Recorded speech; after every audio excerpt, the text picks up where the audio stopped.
Иду, значит, выхожу из супермаркета, и что я вижу? Вот, смотрите, смотрите. Такие, короче, ячейки.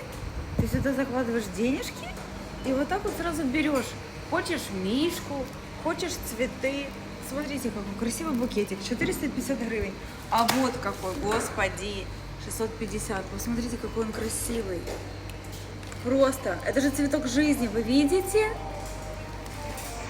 И знаете, что я думаю? Не дай боже, у меня будет такой мужик, который вот это вот будет идти мимо, да, и пожалеет 3 копейки или скажет: ой, бля, негде было купить цветы. Все, иди нахуй. Иди нахуй. Понимаете, девочки? Мы принимаем только отношение к себе. Премиум, Diamond, VIP, Limited Edition. 5 звезд или ничего. Все или ничего. All inclusive или никак.